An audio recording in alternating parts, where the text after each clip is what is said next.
We back.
Grand Rising, Grand Rising.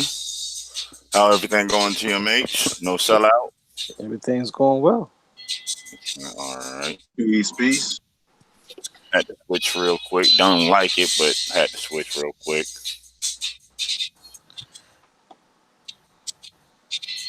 Pulling all this stuff up. Where we at? Well, the good news is we have the capacity and the ability and capability to switch it. So Yep.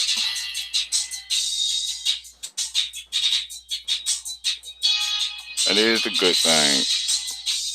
You got the chance to watch the American Colonies video? yeah, Yeah, I got fit. you ain't see the comment I put in there. Mm-hmm. They were telling on themselves. And that's straight from Encyclopedia Britannica, the American Colonies in European History. That's just part one. I end up getting part 2 and 3 of the book.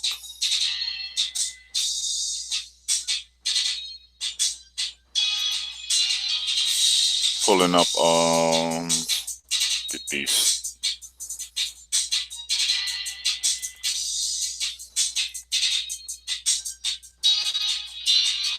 See if I can find it.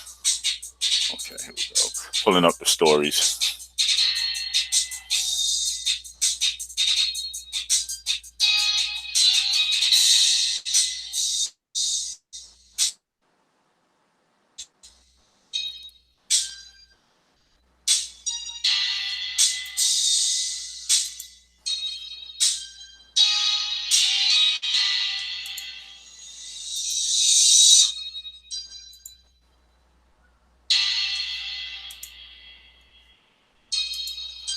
Any one of y'all have the article from this week still, or do I have to I do. switch over on this other system? I do. You can post it in the back chat so I can grab it. You talking about The the list of the American wars? Yeah. I can post it now.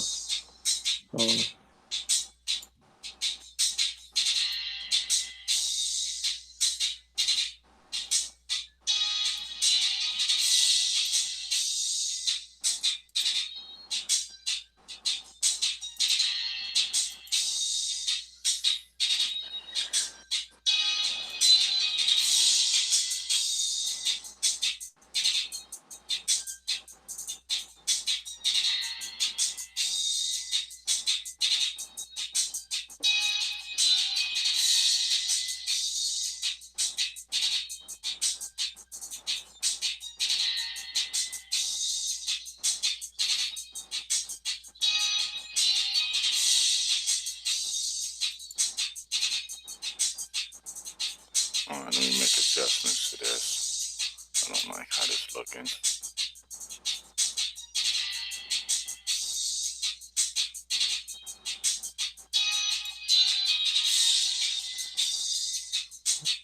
Come on. Grand Rising Brittany Davis. Grand Rising Original Tiller. Yeah, it seems like all the signals want to move slow now.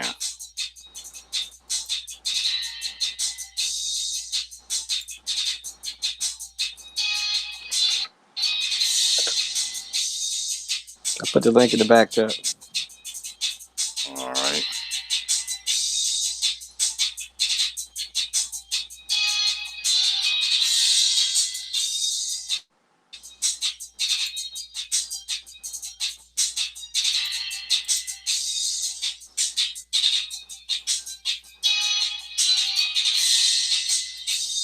All right.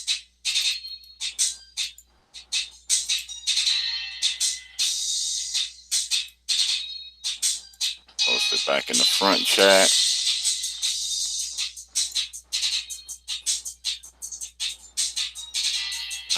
Antonio Pat keeps starting it early. It was Pootie Tang, Aboriginal, well, indigenous. Wow.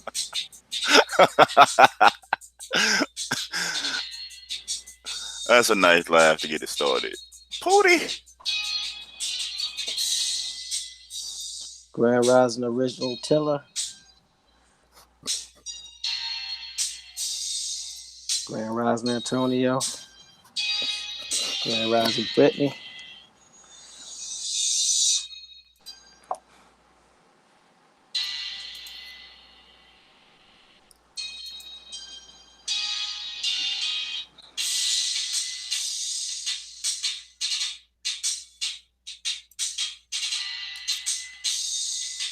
Okay. French and India, Anglo. Okay.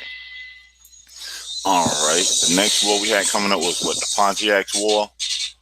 Yeah, because we did Anglo-Cherokee. All right. Y'all's ready, or? Hey, I'm ready. All right. This is interesting. Yeah. They say next is the Pontiac's War. That's 1763 to 1766. In one corner, you have Great Britain. All by their lonesome seem like, but that's always not the case. And they're going against Ottawa. What's that? Ogilvy. Ottawa, Ojibwe. What's that? Potawatomi. Potawatomi, Ron, Miami, Wea, Kickapoo, Mascoutin, PN, Keyshaw, Delaware, Shawnee, Wyandotte, Mingo, and Seneca. All against poor little old Britain. This is the outcome. Native Americans concede British sovereignty, but compel British policy changes. It's a portage around Niagara Falls ceded by Senecas to the British. So British gained some significant ground in this war. Mm-hmm. So y'all ready? Everybody got their hard hats on, got their backhoes ready, got their shovels, got their pickaxe. Trying to go in. All right, so I'll go ahead and start reading. So, according to Wikipedia, Pontiac's War, got to take it with a grain of salt. There's always some truth in it, so let's go. Mm-hmm. Pontiac's War, also known as Pontiac's Conspiracy or Pontiac's Rebellion, was launched in 1763 by a loose confederation of elements of Native American tribes, primarily from the Great Lakes region, the Illinois country and Ohio country, who were dissatisfied with the British post-war policies in the Great Lakes region after the British victory in the French and Indian War. 1754 through 1763. Warriors from numerous tribes joined the uprising in an effort to drive British soldiers and settlers out of the region.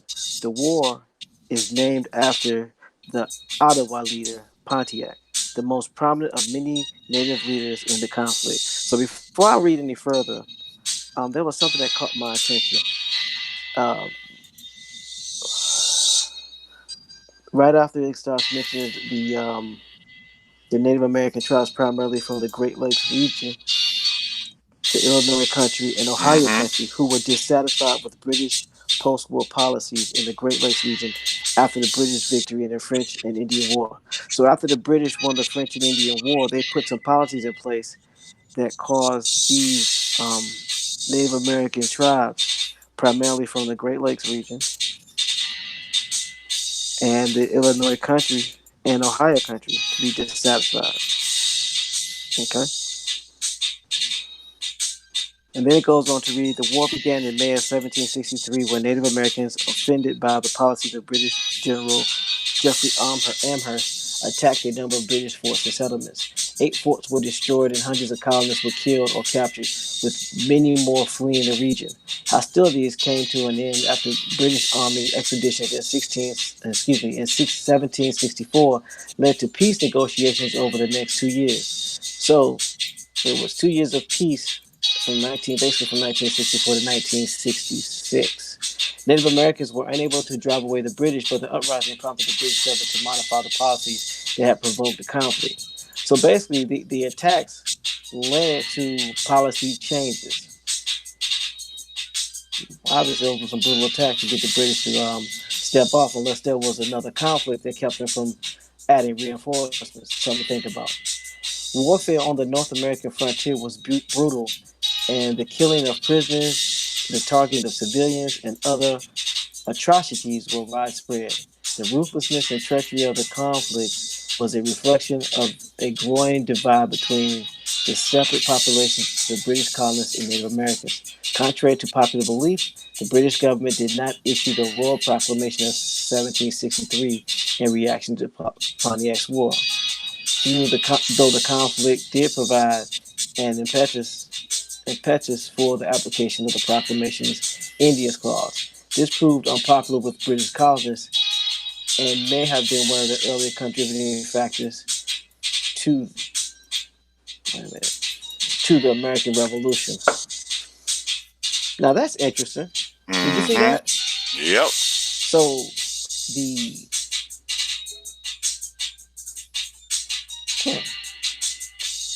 the British colonists had a problem with this Royal Proclamation of 1763.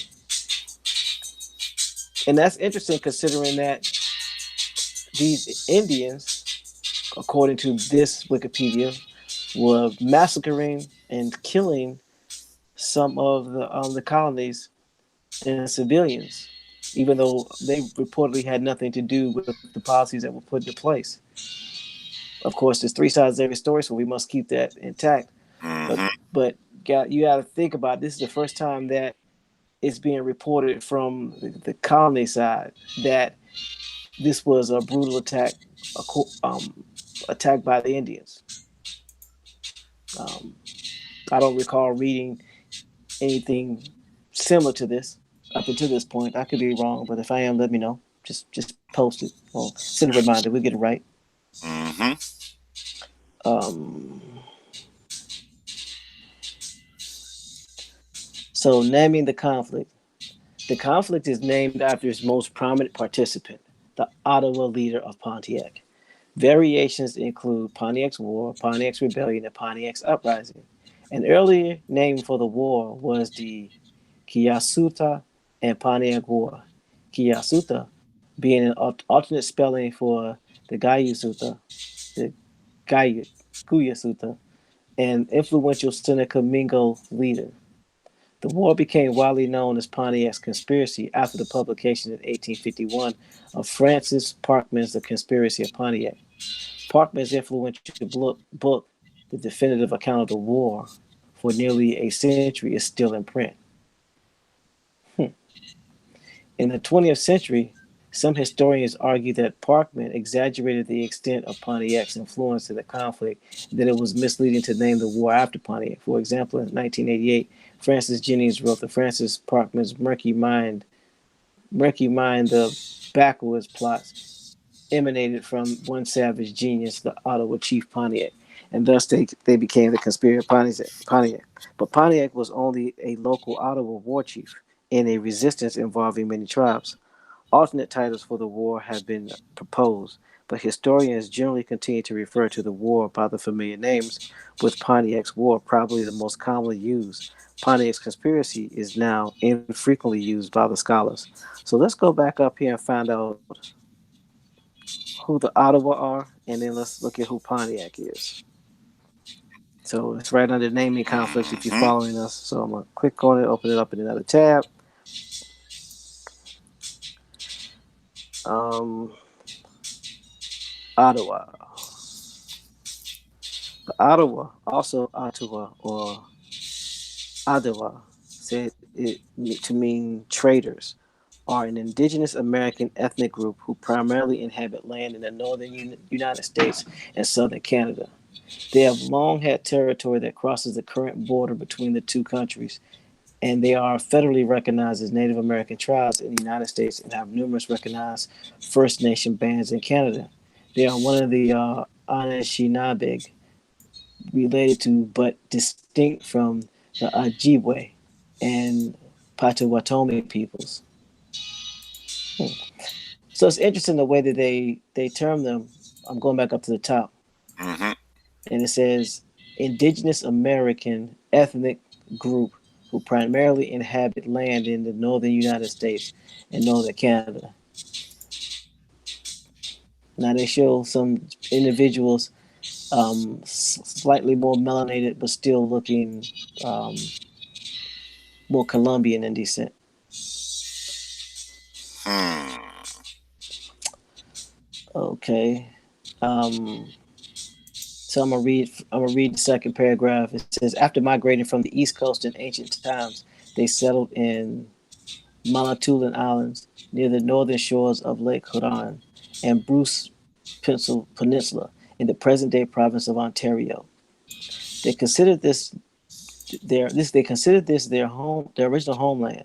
After the 17th century, they also settled along the Ottawa River and its states of Michigan and Wisconsin, as well as through the Midwest south of Great Lakes in the later country.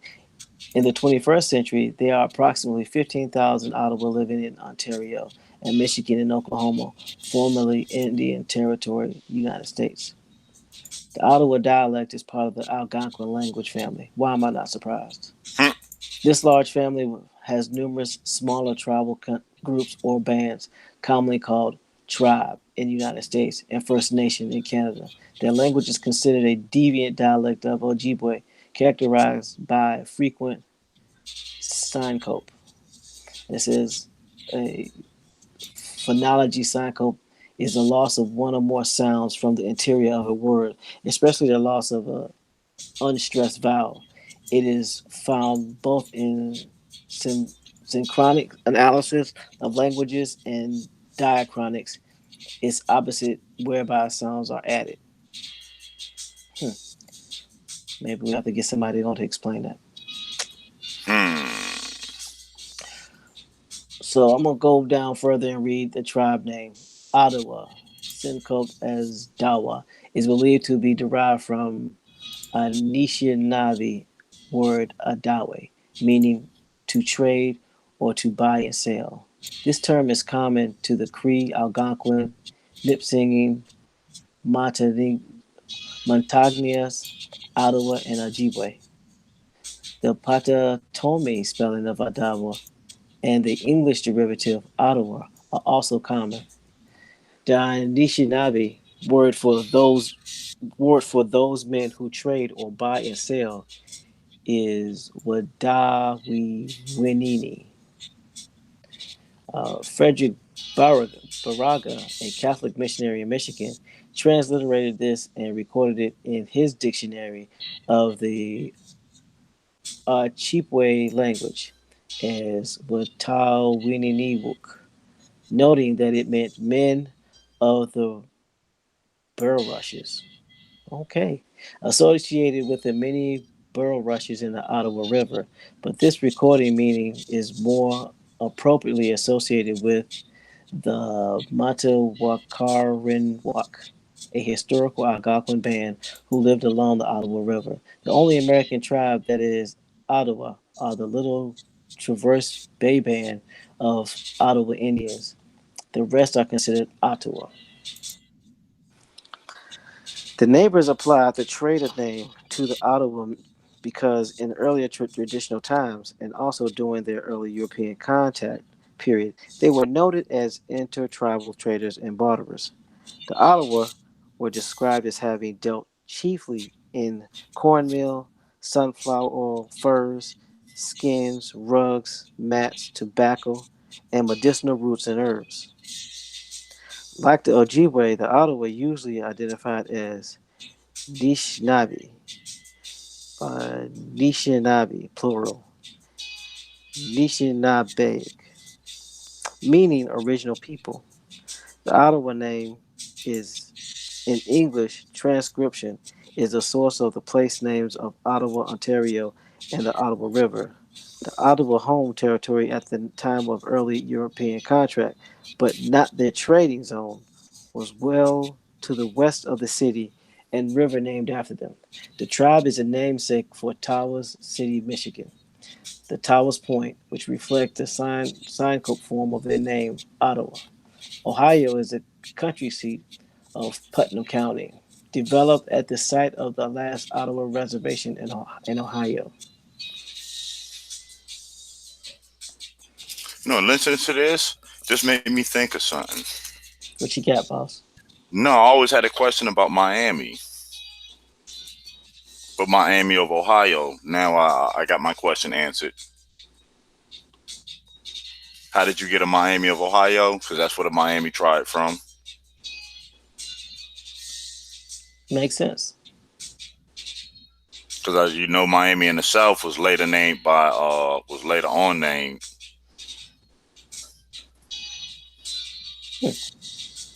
Trying to think. Did some of them move? Did some Miami tribes go to Miami? Just guessing now. Don't quote me on it. It's just a guess. Just paying attention to the names this rising. So that gives us some history on the Ottawa tribes and the bands. So who's this Pontiac? Who's the leader of the Ottawa? They named a daggone car. They named a car brand after Pontiac. Ain't that something? Mm-hmm.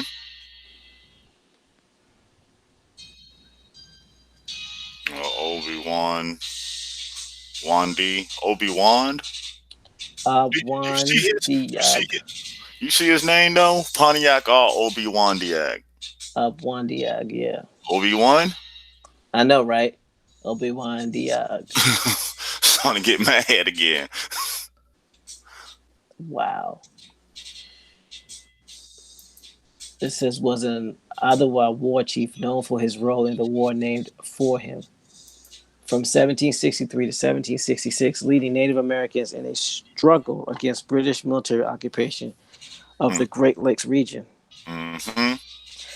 It followed the British victory in the French and Indian War, the Northern American front of the 7 Years' War. Pontiac's importance in the war that bears his name has been debated. 19th century accounts portrayed him as the mastermind and leader of the revolt, but some subsequent scholars argue that his role had been exaggerated. That's not something that the colonizer would do. Exaggerate something? Oh no, never that. Of course, I'm being facetious. Historians today generally view him. That ain't damn. Historians today generally view him as an important local leader who influenced a wider movement that he did not command. The war began in May 1763 when Pontiac had 300 followers attempt to take Fort Detroit by surprise. His plan foiled. Pontiac laid siege to the fort, where he was eventually joined by more than 900 warriors from a half dozen tribes. Meanwhile, messengers spread the word of the Pontiac's actions, and the war expanded far beyond Detroit. In July 1763, Pontiac defeated a British detachment at the Battle of Bloody Run, but he was unable to capture the fort. In October, he lifted the siege and withdrew to the Illinois country. Pontiac's actions contributed to the British Crown's issuance of the Proclamation of 1763, which prohibited British settlers west of the Appalachian Mountains. This was an effort to preserve an area for Native Americans. Pontiac's influence declined from Detroit because of the unsuccessful siege, but he gained stature as he continued to encourage resistance against the British. Seeking to end the war, British officials made him the focus of their diplomatic efforts in July 1766. He made peace with British Superintendent of Indian Affairs, Sir William Johnson. The British attention to Pontiac arose resentment among other tribal leaders, and the war effort was decentralized. Pontiac claimed greater authority than he possessed. He was increasingly ostracized, and in 1769 he was assassinated by a Peoria warrior. Jealousy, envy. Hold on. Why this tribe got this? I want what they got. Just saying. I digress. So it sounds like when the peace treaty was signed, they heaped an over exaggerated amount of praise on him and drew a lot of attention to him, which made Other tribes and chiefs like, hold on now. Allegedly, and he was killed by a Peoria warrior. So didn't we think they were known for inciting wars between Indian tribes? Yeah, that's all they did. Oh, okay. That sounds like a instigation to me. So who's Sir William Johnson?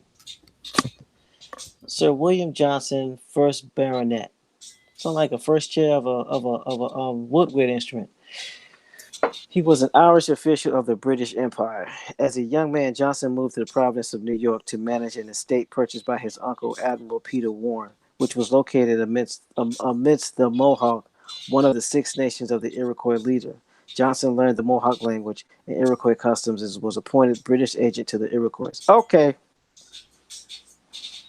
Y'all hear this? He was an Irish official of the British Empire, and as a young man, Johnson moved to the province of New York to manage an estate purchased by his uncle. His uncle was Admiral Peter Warren, which was located amidst the Mohawk. So his uncle Peter was amongst the Mohawk, who were a part of the Six Nations of the Iroquois League. Johnson learned the Mohawk language and Iroquois customs, and he was appointed the British agent to the Iroquois. He was appointed the British agent to the Iroquois. Because of his success, he was appointed in 1756 as British Superintendent of Indian Affairs for the Northern Colonies. Throughout his career as a British official among the Iroquois, Johnson combined personal business with official diplomacy, acquiring tens of thousands of acres of native land and becoming very wealthy. Johnson commanded Iroquois and colonial militia forces during the French and Indian War.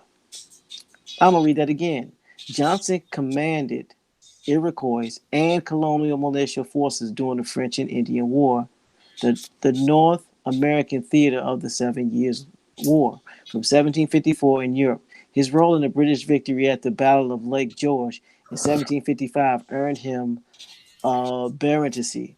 His capture of Fort Niagara from the French in 1759 brought him additional renown, serving as British Superintendent of Indian Affairs for the Northern District from 1756 until his death in 1774.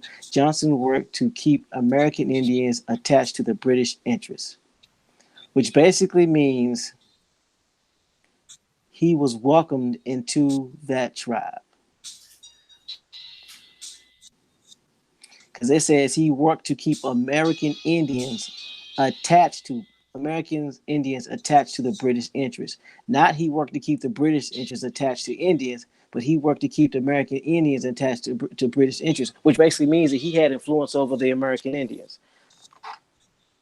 Am I misreading this, or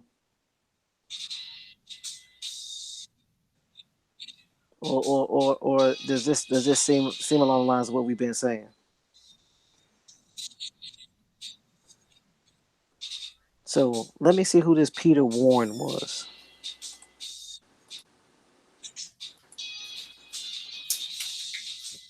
Peter Warren is the uncle of Sir William Johnson, first baronet, who is the actual individual that was in charge of Indian affairs for the British.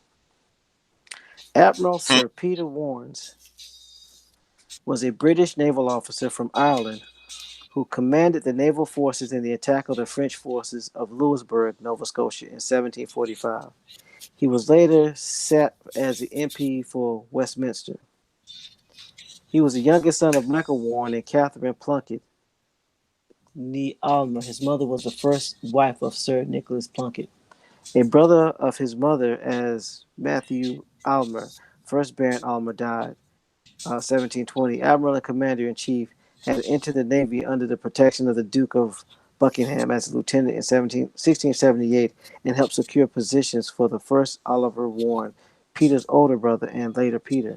So let's look a little bit at his career and see where he comes in contact with some Indians. But you notice all the military people that we've been talking about. You notice they're all naval. Mm-hmm. Oh, Yeah. So that means they would have had a lot of dealings with the Catawba. mm-hmm. I'm just saying. Just pointing out some tidbits. In 1716, when he was 13 years old, Warren signed on as an ordinary seaman in Dublin, Ireland, and he and his brother initially served together. He rapidly rose in the ranks before becoming a captain in 1727. His ship patrolled American colonial waters to provide protection from French forces. He became involved in the colonial politics and land speculation. Hmm. In 1744, he was made commander and commodore and commanded a 16-ship squadron off the Leeward Islands, capturing 24 ships in 4 months. In 1745, Warren commanded a group of ships that supported the Massachusetts forces in capturing the Louisbourg. The prize system of the time allowed naval officers to profit from the capture of enemy ships, and his expedition earned Warren a fortune, a promotion to the rank of Rear Admiral of the Blue, and a knighthood. From July 1747 to 3 August 1747, he was appointed the command of Western Squadron. He was second in command of the British fleet on the Devonshire at the Battle of Cape Finisterre. His conduct in the battle won him further fame, a promotion to vice admiral to the Red, and much prize money. While on a visit to Ireland in 1752, he died suddenly in Dublin of a most violent fever. Hmm. Warren's lands included several thousand acres of Southside in the Mohawk River west of Schenectady, New York, now known as Florida.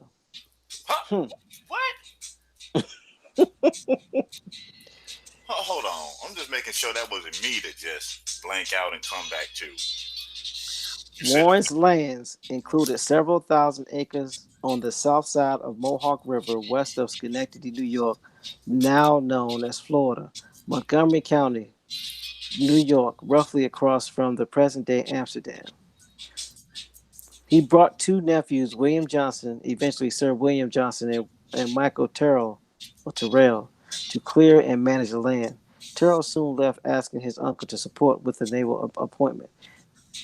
Terrell had a very distinguished naval career, rising to admiral. He became sick while heading to London from the West Indies and was buried at sea. 1741, Warren built Warren House, a mansion overlooking the Hudson River on his 300-acre estate in Greenwich Village. He also owned property on Long Island, the Van Cortlandt Estate, Westminster County, New York, and South Carolina. 18 months before his death, Warren purchased 151 acres along the Delaware River in what is today the Tacony neighborhood of Pennsylvania, excuse me. The land became the Magnolia Grove estate of wealthy Philadelphia merchant Thomas Gordon about 1764, and later of Gordon's son-in-law John Saltaire. The Mammoth Country, New Jersey Saltaire's family Saltaire's reminiscences of colonial days in Philadelphia were written at her home on the property Magnolia Cottage, excuse me. But it doesn't say. It says that he won a lot of money for his battles, but it mm, doesn't tell you what type of relationship he had with the Indians in order to get that damn land. So I don't know if the land was ceded before well, he had to have had some type of interaction with it because it Relationship, said that yeah. his nephew learned the language. Mm-hmm. It would have to be real close. Grand Rising David Corey, Grand Rising Joe 47, Michael Robinson, Golden Moon, peace. So he had to have some type of relationship with him because it says, and I'm going back to his nephew Sir William Johnson, first Baronet, Mm-hmm. that yeah, the property was located amidst the Mohawk, which means it was located among the Mohawk tribe. So it wasn't taken from the Mohawk; it was somewhere near the Mohawk. So amidst would mean somewhere near the center, or being surrounded by, or at least buttressed up against 2 points of property. Um, and it says one of the Six Nations of the Iroquois League, Johnson learned the Mohawk language and Iroquois customs. So in order to learn the language and the customs, you had to have been accepted into that tribe. Because I don't think there was a Mohawk teacher just going around, you know, just teaching the settlers. Well, it's possible, but I doubt it.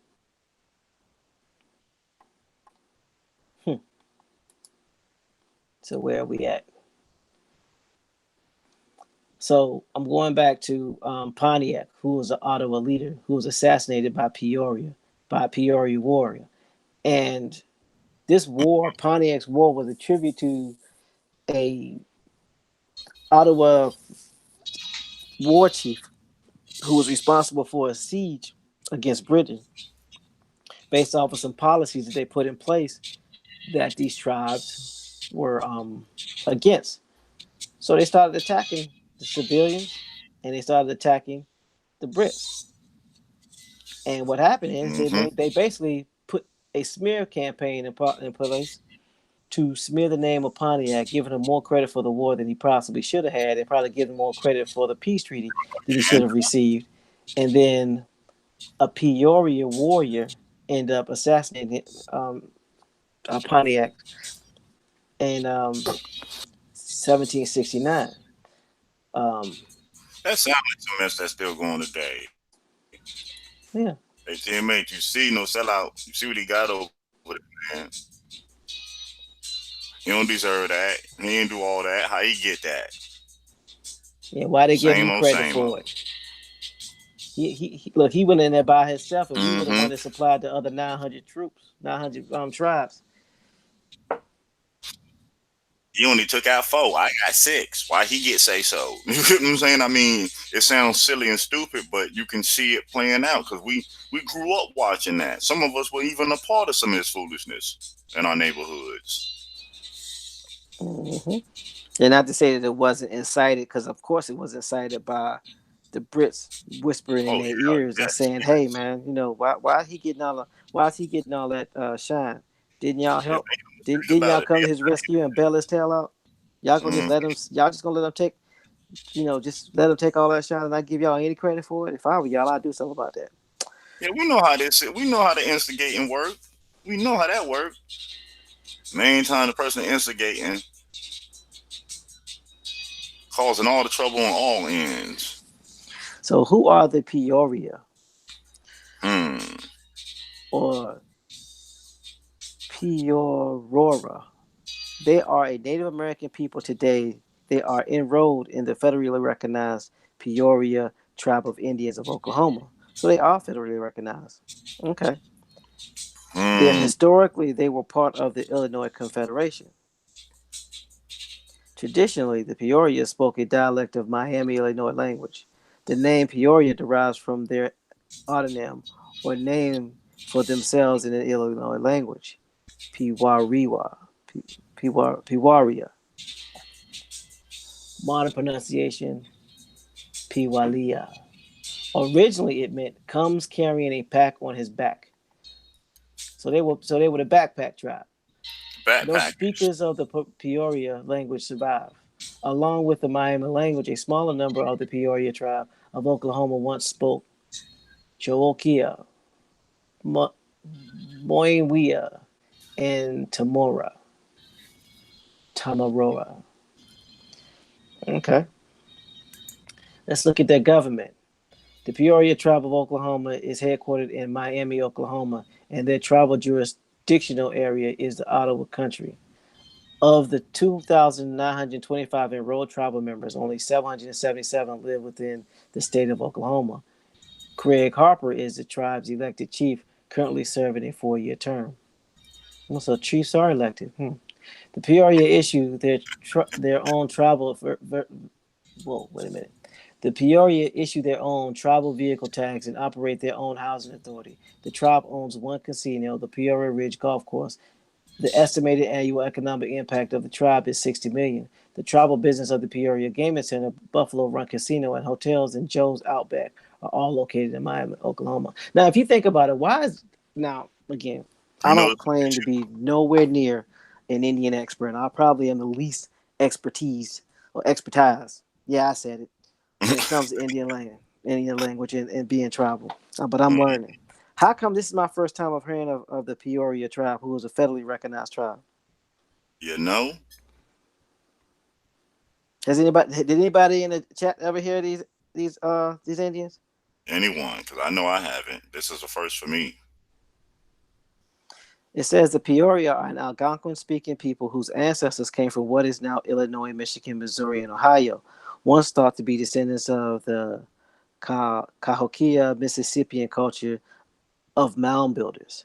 They are now believed to be related to the Algonquin speaking peoples of the Great Lakes and East Coast, which basically means their tribe is related to the tribe that Pontiac came from, the Ottawa. So, again, I'm making a guess, but it sounds like brother killing brother, cousin killing cousin. Anyway, And you paid for it. the Peoria were one of the many Illinois tribes encountered by the explorers, Father Jacques Marquette, and members of the Roman Catholicism. Father Jacques Javier, superior of the Illinois Mission, compiled the most extensive dictionary of Cascadia, Illinois French terms, nearly 600 pages and 20,000 entries. See, again, which goes back to what we've been saying. In order for you to be able to catalog a tribe's language, you had to have conversed with them and they had to have taught you. You just can't Yep. witness How else would tribes you speaking understand their language? from a treehouse and gather the information and see what they're talking about. The Peoria migrated southwest to Missouri Territory after 1763. In 1818, the Treaty of Edwardsville included the cession of Peoria Island in Illinois to the United States. By 1832, the Treaty of Louisville, they seceded Missouri lands in exchange for the land in Kansas near the Osagie River. So they started having treaties and seceding land as well to be sent out west.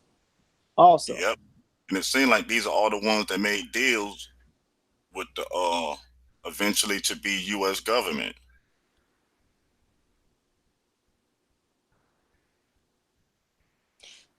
Golden Moon, aka KD, says Margarita tribes. I heard of them. They live around me right now. Okay. All right, all right. See, that's why it helps. That's why it helps to reach out. Somebody got the info. So, infectious disease to which they had no natural immunity and intertribal wars drastically reduced the tribe's numbers. In 1849, members of the Kaskakia, Peoria, Piankeshaw, and Wea tribes formed a confederacy under the Peoria name. The confederation also included the last members and descendants of the Kohikia, Moenwina, Michigamia, and Tamarora tribes, who had become a part of the Peoria many years before, as well as the Pipikokia, who had joined the Wea and Piankashaw in the later part of the 18th century. In 1851, an Indian agent reported that Peoria and the Kaskaskia, along with their allies, had intermarried among themselves and among white people to such an extent that they had practically lost their identities. Hmm. Do I need to read that again? I don't need Yes, to read that again, do I? yes, please do. Please do. Just one more time. If it's not too much to ask for. Okay. Just so the ears can hear. Okay. It says the Kakawea, Moy, the Moingawina, Michigamia, and the Tamoria, Tamarora tribes who had become a part of the Peoria many years before, as well as the Pipicoquia, who had joined the Wea and Pianakashaw in the later part of the 18th century. In 1851, an Indian agent, an Mm, Indian agent dun, dun. reported that Peoria and the Kaskaskia, along with their allies, you know who their allies are. Yep, When they say allies, they're either talking about tribes or they're talking about colonies, yep. had intermarried among themselves and among white people to such an extent that they had practically lost their identities. So it's basically three tribes and colonists marrying back and forth over time. So that means these individuals were also having access to what? Land. Hmm. And by 1850, they were no longer recognizable from their original selves. Which Hmm. basically means the tribe was whitewashed out. This was 1850, right? Yep. In 1860, 1866 treaties and here where I'm going. Okay, all right. This says an 1854 treaty recognized this as a factual union and called these groups the Confederated Peoria. The treaty also provided for opening the Peoria Kaskaskia, Kaskaskia and the Wea Pinakashaw reserves to settlement by non-Indians. And that what we were saying yesterday, that you start seeing the non-Indian heavily influx in the 1800s. Mm-hmm. In the 1700s, we still dealing with melanated tribes. Mm-hmm. So let me go. Mm-mm. So let me go back up. I'm sorry. Go ahead. No, sorry. Mm-mm. No. Go ahead, go ahead. So I was just processing. yeah, I'm gonna go back up right real quick, right up under history where they have these Peoria moccasins. It says the Peoria migrated southwest to the Missouri Territory after 1763. In 1818, the Treaty of Edwardsville included the secession of Peoria lands in Illinois to the United States. By 1832, Treaty of Louisville, they seceded Missouri lands to in exchange for land in Kansas near the Osagie River. So if by the 1850s they had intermarried with tribes and allies so much that they were unrecognizable, isn't it safe to say by 1881 you had just enough of an influence of colonies to convince people to sell their land? Because it's safe to say that some of these tribal leaders were once European. I'll wait. Now, Facts, especially by the 1800s. Because what do we know? 1866, the treaty allowing the slaves of these tribes to get the same rights as the tribes, right? mm-hmm, That's 1866. We know by 1906 that they're in Congress complaining about the melanated Indian, how they have to do something because they can never keep power if it came down to a vote. Okay, I'm just putting it all in putting it all together, playing connect the dots. so, and I don't see anywhere. And again, we gotta take this information with a grain of salt. Yes. But I don't see anywhere in here where it basically says that this tribe in particular was forced into having relations with these with these colonizers. Now I'm sure some were, but I'm willing to bet that there were some that weren't. Right now, I'm seeing ones that voluntarily chose, then over time breeded themselves out by their own choices. And still doing that to this day. Mm-hmm.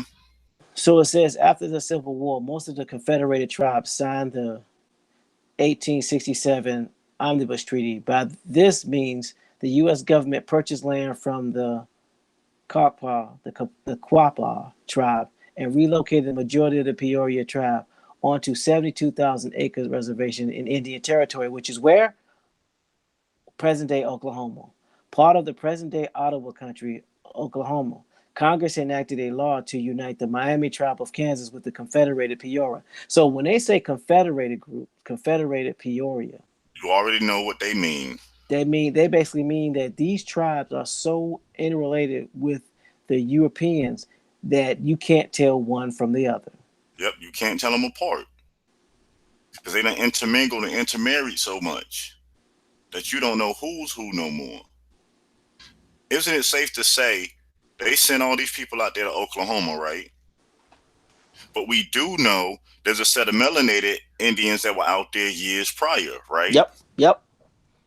And we do know at the top of the 19th century, coming into 1901, 1902, and all this, we do know there was a big uprising out there in Oklahoma, right? Yeah, they call it a race war, but it wasn't a race war.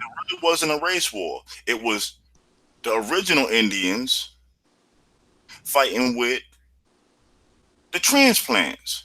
Mulattoes. To say. The mulattoes. Mm-hmm. Wow. I wonder too, Golden Moon, but sometimes it seems like a lot of our people was helping them because they were making their own deals. I mean, it's like that today. We do that today. We make backdoor deals. Mm-hmm. You know, on the front end, me and you, you know, we're gonna do A, B, C, D, and E, but then we go into a back chat and cut a back deal. Mm-hmm. That's why I always tell people. That's why I tell people you gotta. I'm with TMH. I don't see how it's hard for people to believe. Yeah, and if I'm the only person that has experienced somebody or a group of people in back chats here in YouTube situations cutting back deals, and that I guess that's just me and that's just my misfortune. However, I've been in situations where I've come across situations in what they call real life, using air quotes, where people are trying to cut backdoor deals. It happens in every society. So to me, again, this is just my perspective. This is my personal exposure. This is what I've seen. This doesn't surprise me because this always happens. Yep. Antonio says, so at the end of the day, is a question to ask, was all this really malicious? Was the invasion and takeover of America's malicious? Or was it just regular human relationships and emotions? Antonio, I think it was a combination of both. Yeah, half and half. Because if both sides take responsibility for their part in it, instead of either side opposing choosing blame, then you have to look at it from the European standpoint for a quick second, if you dare. Mm-hmm. You got a bunch of Moors coming over to our lands and exploiting the fact that we don't have anything. So you taking our women back with you and making slaves of them. Not that we really care too much, but we want to go over there and start doing business with you because we hear about all those great things that's going on in that land. Mm-hmm. And them being who they are, the master manipulators that they are, and I'm not taking nothing away from them. I'm just saying, look at it from the standpoint of, okay, so we're going to use these women to come in through the front door. We ain't got to come in through the back door. We're going to come in through the front door. And as we come in through the back door, because we don't even trust our own, we're going to use the same tactics that we use against each other on you. Mm-hmm. Because wasn't they fighting with each other? Right. Wasn't they fighting with each other at the same time? Oh, yeah, most definitely. All three entities at the same time coming over here for resources to fight each other. Cause and effect. Now here's the thing that we must not forget. And please don't forget this. Because we had numerous tribes trading with other countries on their land. And we were actually speaking a common language. Just like rumors and juicy gossip happens now. It happened then. At the barbershop and at the salon and at the job. Don't you think it happened then? Especially when you got people that are used to having conversation and then they don't see each other for a while. They be like, what's been going on? You don't think they talk? You don't think they shared information? You think that we were so business minded that we didn't take time to build relationships with these people that we were trading with? And I'm going to break it down into layman's terms so where anybody from our community should be able to get this. You grew up in a Christian household, right? Grandparents Christian. They encourage you to marry somebody Christian. You're the same, you Christian. But then you get this one person in your family, right? They marry outside of that. Don't that change the family dynamic over time? It's Just a the little same. bit. It's the same scenario. But now, let's say if them two groups isolate themselves, was only them two groups, or even three groups marrying back into each other with these same belief systems. After 50 years, the difference between their belief systems, are they recognizable anymore? No, only if they decide to keep them different. Because now you're looking at they might be merging for the sake of peace and for a common objective. Just speculating, not saying this is fact. Because all of it, at the end of the day, all of it is family, right? I Just to mean, use the word yeah. family. All of it is technically family, right? So a lot of these wars, what are we noticing there really are? Family beefs, because one side of the family believes one way and the other side believes another way. Because we can, like, for the sake of the matter, say that tribes are large extensions of families, right? At this time. Right. Because at the end of the day, let's And look we at it can this see way. where tribes split to where some tribes want to deal. Mm-hmm. And Golden Moon, because he says we learned how to become great manipulators since we are babies. Well, that's one way you can look at it, Golden Moon. But I'm gonna look at it. I'm gonna look at it another way, and I'm gonna look at it from what we always say about ourselves. We are the greatest people on the planet. They need us. We are the first in everything. So if we're the first in everything good, why is it impossible to believe that we're the first in everything bad? Because we can't be we can't be geniuses in one area and ignorant in another area if we're such a great people. I'm just saying. We couldn't have had so many advances to where we're not privy or have no understanding of manipulation in relationships. That's not give that one, that's not being fair, and two, that's like saying we're so smart we're stupid. I mean, that's just my person. That's just the way I look at it. If you're gonna give, if we're gonna take credit for how great we are and how we were the first in everything, then we need to take credit and responsibility for potentially being as bad and being the first people to commit these first wrongs. I mean, I'm just saying, we can't have it both ways. So that's just my look and just my take on this, my experience. So again, not exonerating or not alleviating the colonizer's responsibility in this whatsoever, but Nope. I look at this as more of a partnership than than a slave master relationship, quite honestly. Hmm. Because at the end of the day, you can't tell me that I was king of the waterways, in charge of the waterways. I knew these seas like the back of my hand. I was navigating back and forth and trading, and then all of a sudden I forgot everything I learned just because you came over here. Mm-hmm. But you learned it though. You came over here and learned it, and I forgot it. Go to moon. That's a great example. I think they not only made a 360 deal, but there were also back deals. You got to remember, we our people were traders Mm-hmm. in both sense of the word. Let's just be real. We were trading, and apparently we were backstabbers. Mm-hmm. All of us, most definitely not, but enough of us to where everybody's basically trapping up with colonizers just so we can get a piece of a potentially bigger pie. And it ended up biting us in the behinds because what we didn't learn is we didn't learn enough about those Europeans as Mm-hmm. they did about us.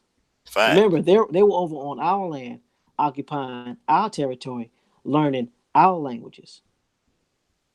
Where's our occupation on their land and their territories, learning their languages and their ways? I mean, look at it this way. It's monopoly. Which the Europeans monopolized the board. That's all that happened.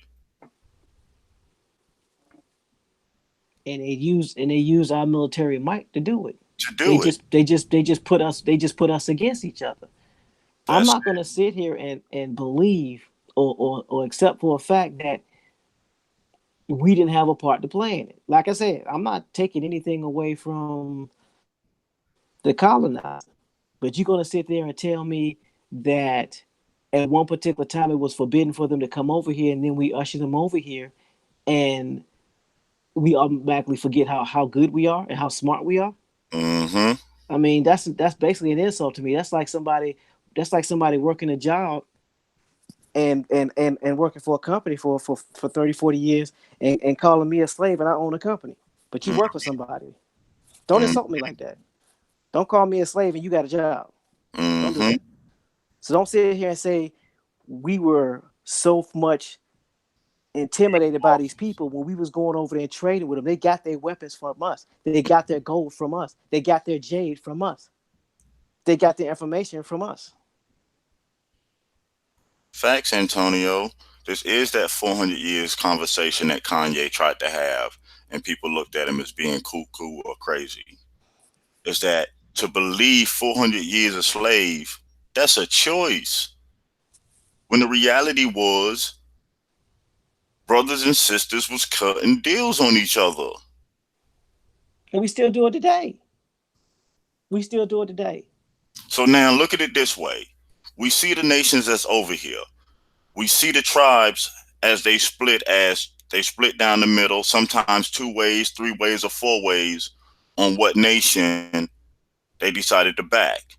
So now once you back these nations, you can see you're ostracized from the main tribe, right? So now you're alienated. Who are you intermingling with? Only the people that sided with you in that little area, because we see that they got moved off to particular areas. And like we just read,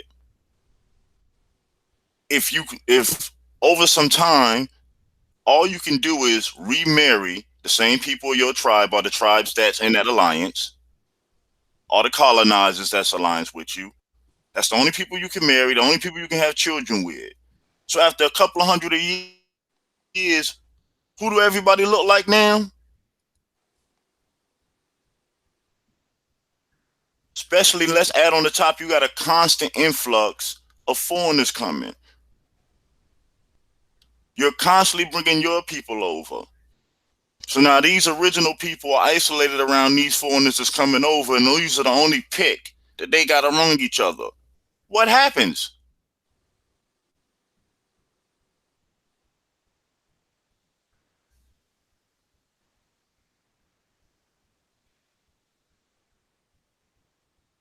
It goes back again. We got to take responsibility for this mess. No matter how you want to look at it, how you want to slice and dice it, we must take responsibility. And here's something that we got to take into account when you're talking about this Pontiac's War. If you read it for what it is, and you read it and you see it, and you can make the choice to see it or not to see it. Here's one thing we know about the colonizer. They love to brag about how they won, right? They love to Mm, brag about how they beat and destroyed the savages, mm, right? Every chance they get. So yep. how come when it comes to this war, it says that Pontiac he lifted the siege and went out and withdrew to Illinois country? Why would he lift the siege if he was losing? Mm-hmm. You only lift the siege if you win it. You stop because you chose to stop, not Mm, because you were forced to stop. mm-hmm. It says in October, he lifted the siege and withdrew to Illinois country. It says Pontiac's actions contributed to the British Crown's insurance of the proclamation of 1763, which prohibited British settlers west of the Appalachian Mountains. So This was basically, in an effort. Hold on, let me read this right quick. This was in an effort to preserve an area for Native Americans. So if you're winning and you're kicking their butt, why would you need to stop settlers from going out there if you're winning. Mm-hmm. Because any other time they win and they didn't stop, why would they stop now? It seems to me that they were winning. They had to cut a deal with him. They cut a deal. They didn't like that they had to cut a deal with him because now that sent shockwaves. Hey, Chief such and such, he made them cut a deal. So now what I got to do? I got to put on a smear campaign to make an example, to make sure nobody else ever tries this again. Because don't we hear that rumors and stuff started spreading about him and the deals and stuff that he was getting with them? Didn't it state that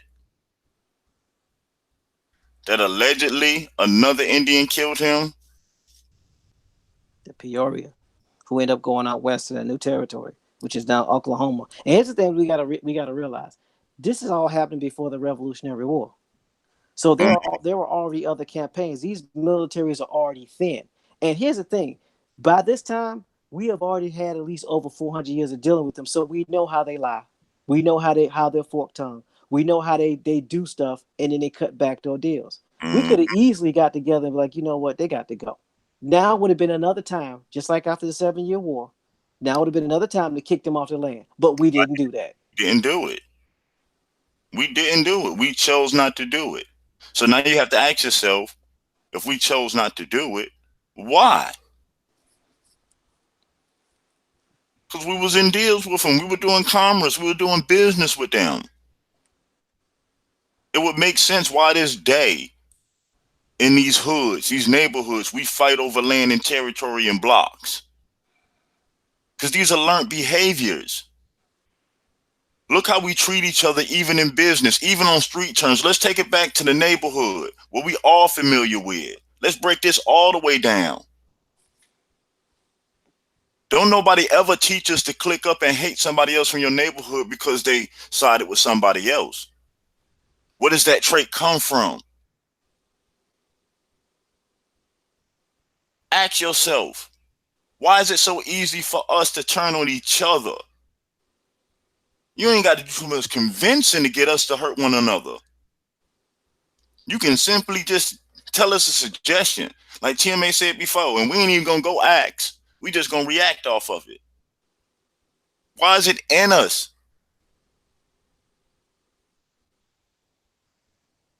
These are some of the questions we have to start asking. Yes, the other side is wrong, but let's deal with our wrongs. We can't keep trying to sweep on their porch and our porch dirty.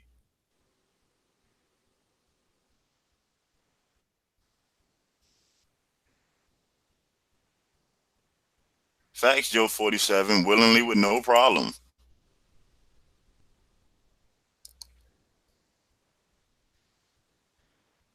Antonio says, the question I have is, what was the indigenous or tribal government structure that set the environment for a European takeover?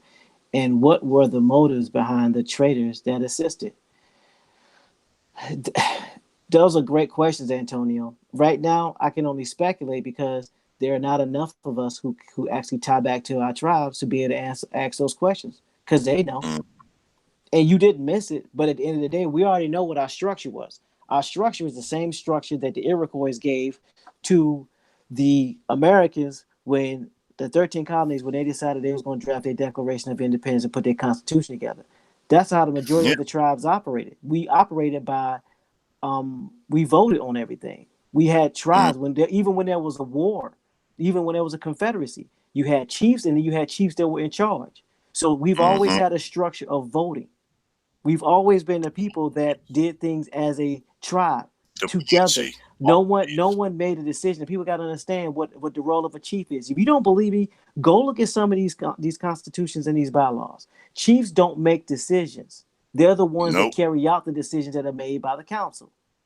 Yep. So if the council says something, it don't matter how the chief feel about it. He got to do it because in many of the tribes, the women can replace the chief. Don't believe me? Go do the research. Just go to the tribe and find out. That's the next thing. I mean, you can ask for an invitation to come sit down and just walk among the tribes.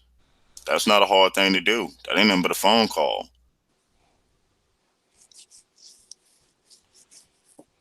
So I'm just looking at it from a standpoint of we already know the colonizers' role. Mm-hmm. No one's going to deny what the colonizers did. No one's going to deny that the colonizers lied, they cheated, they schemed, they backdoored. Yeah, I'll be the first to say it. But what I'm not going to say and what I'm not going to sit here and do is not accept any culpability for our role in it, especially when I know from talking to tribes and talking to chiefs and talking to council members that are tied to this land. That's what I'm not going to do. Mm-hmm. And then try to say, well, everybody that did something bad was white. Well, how did they become chiefs? How did they get voted in?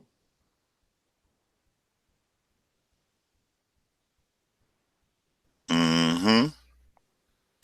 Cause and effect. You're looking at the effects. So now you have to ask yourself, what was the cause of the effects of the situations we're living in? It's not hard to see. I mean, no longer than what, 20, 30 minutes ago at the most, he read the article piece where it stated that these people isolated themselves among white people and three other tribes, and all they did was intermingle, intermarry, and interbreeding along amongst each other to the point you couldn't tell nobody apart no more. And all I'm saying is we need to start accepting some of the blame, not Mm-hmm. all of the blame. I don't know how people can make the assumption that I'm taking the assessment that we are 100% to blame. No, we're part of the blame. We were partners 50% in to this. blame. Well, we're partners. We were partners. They Even couldn't have come over here if we not let them. mm-hmm. It's easy. It's easier to stop a thief at the door than it is to let him live in your house. We Mm-hmm. saw them come over here. We brought them over here. Let's not forget that. Had multiple times in history to remove them. But what do? We chose to help them. It's in writing where you see tribes made deals to wipe out other tribes to help France or Spain or the Britons get a particular resource. That's And written. let's not act like we got stupid when it came to warfare. We know about divide and conquer.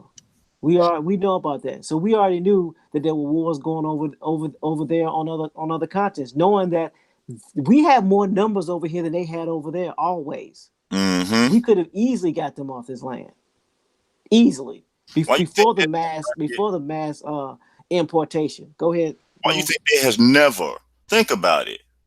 In the history of the world, there has never been a large invasion on this continent. Think about that. Study the history. Study the history in warfare. Show me where you see records of millions of soldiers coming up on these shores. I'll wait.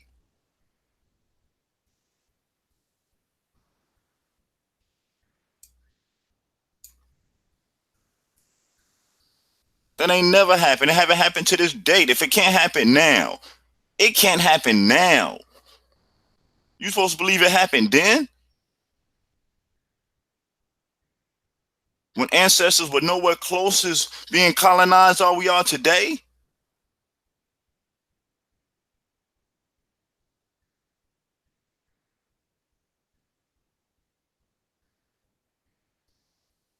Facts, Joe 47. He said, right, just like someone come knocking on one at your door, now you tell them to kick rocks or move around before something happens.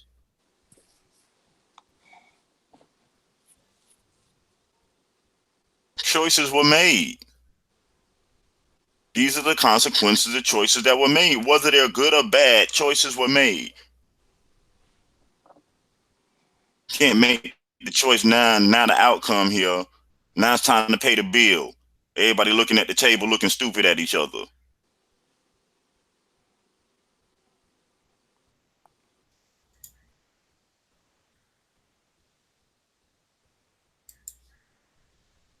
Now it's funny because I'm looking at this image. It says no authentic images of Pontiac are known to exist. This interpretation was painted by John Mix Stanley. Middle name is Mix. But you see the interpretation. Antonio says you had to order that lobster. That's right. You had to order that lobster. Now you got to pay that bill. Or somebody told you to go ahead and order the lobster. We got it. And then when it comes down to it, they don't pay the bill, and now you stuck with it. So now you got a choice: either you pay that bill or you throat chop the person and get the money from them. I mean, that's a choice. Mm-hmm. But regardless on what you do, the bill must be paid. You get what I'm saying? There's no way around it. You can buck as long as you want. You can hide out in the bathroom till the place closed. Guess what? When you come out that bathroom, don't that bill still got to be paid? You can run out the front door, get back to the comforts of your home. But guess what?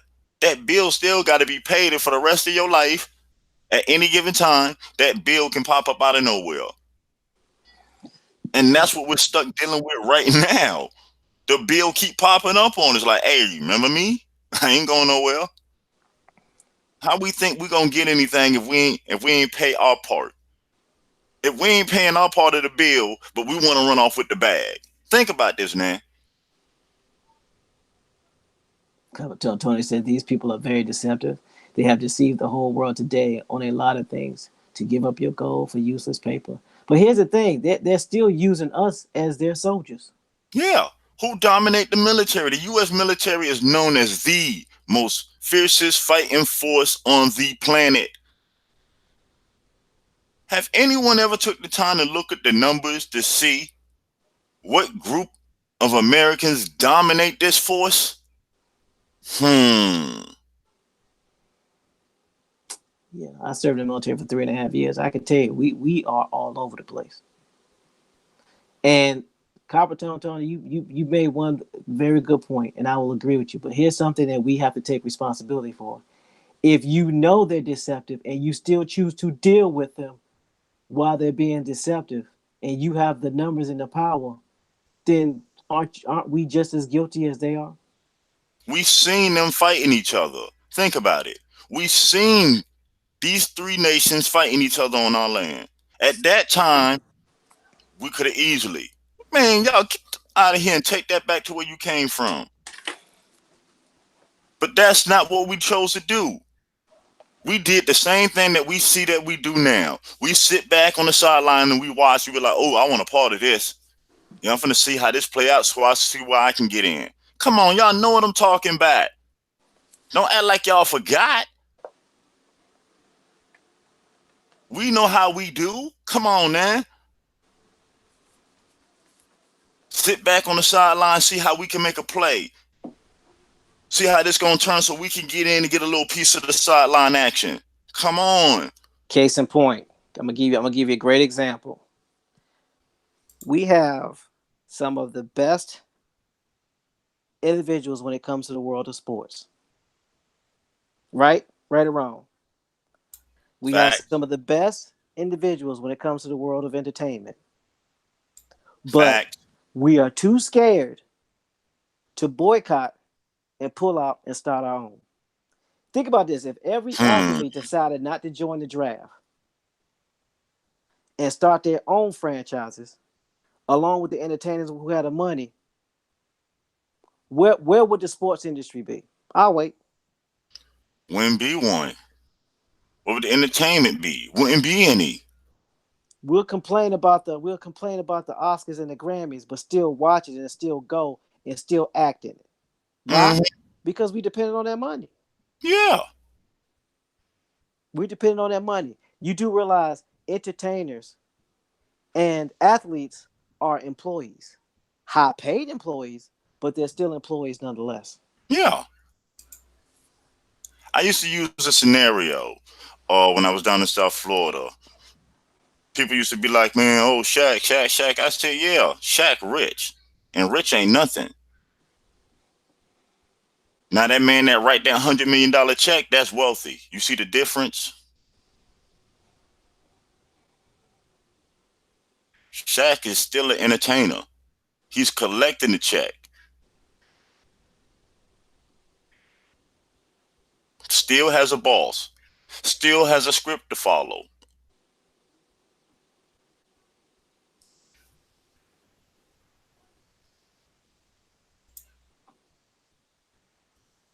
Like I said, we have to stop dodging the truth. We know how this happens. I'm finna say it again. A lot of us in our adolescence, and younger adult years, some in their older adult years, are still doing these same tactics. What's different from what we're saying and what we're seeing than a group of Aboriginals fighting on the corner and another group of Aboriginals just sitting back on the sideline recording it? It's the same thing. Ain't nobody tell you to go do that, put a gun to your head to go make you do that. It's the same thing. We're making these same stupid choices. And then when it's time to pay the bill for the dumb choice, oh, such and such made me do it. Such and such, such and such. Man,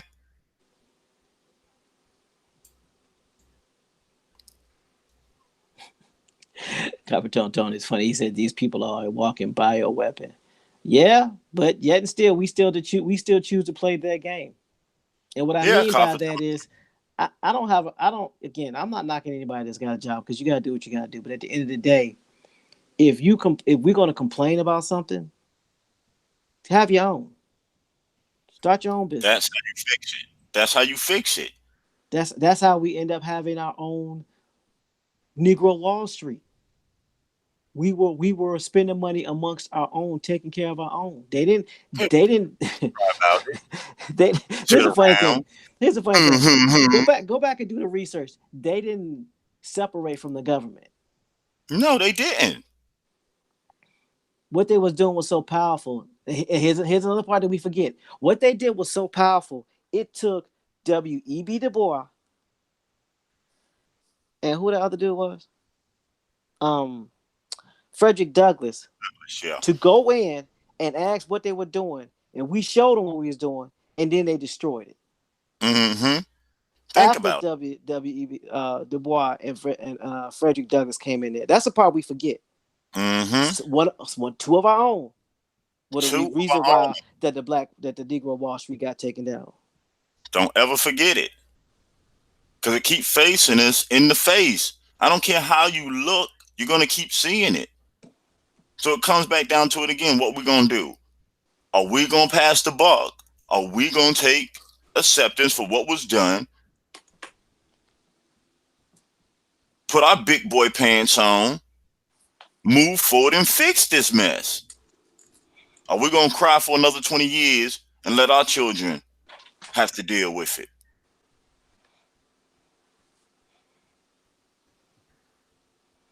Like I said, it's not too hard or too far-fetched to believe this is possible.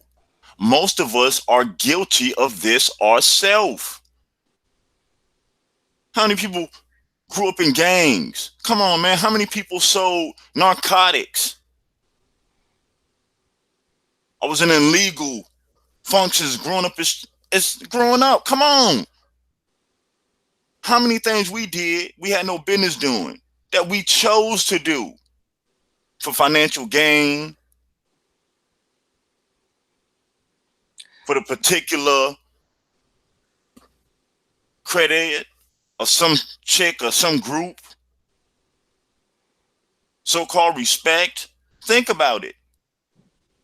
So how is it so far-fetched to believe that's what got us into this mess?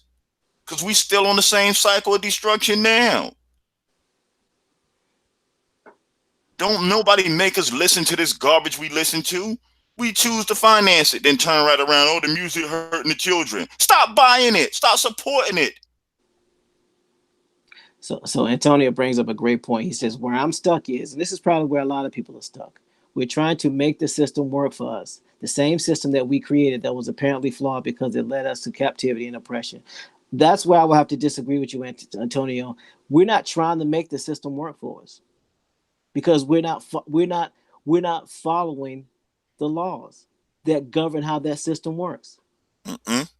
Like I keep Let me ask anybody in the back chat. How many people in the back chat have ever heard me say, if you want to find out how bylaws work and how the NFL is sovereign, download the 292 page of the NFL bylaws and Constitution? How many people have heard me say it and then put a one up if you've actually done it? I'll wait. Because people think I just say something to be saying something. So while I'm waiting for the ones to pop up, I'll continue to read. He says Mm, the solution is at the starting point. We have to go back to the starting point to identify the actual problem because there is where we exist. There's a problem that it still needs to be fixed. And you're right, Antonio. The problem is number one, we first need to accept our part in all of this mess. We mm-hmm. have to accept our part. We have to accept that in order for us to fix it, we have to take responsibility for what we did. We don't have to take responsibility for everything, but we have to take responsibility for what we did. And that's the What first we thing of what it. we did was we turned our backs on each other. We turned our backs on our tribes. That was the Facts. first thing that we did. We started saying, well, since you're supporting the French, since you're supporting the Spanish, since you're supporting Great Britain, we ain't tribe no more, or you ain't part of this tribe no more. We started splintering off and started dividing. That's where we went wrong. That's one of the first places we went wrong. So if where we went wrong was splitting up, then what we need to do is get back together. We need to help one another. Mm-hmm.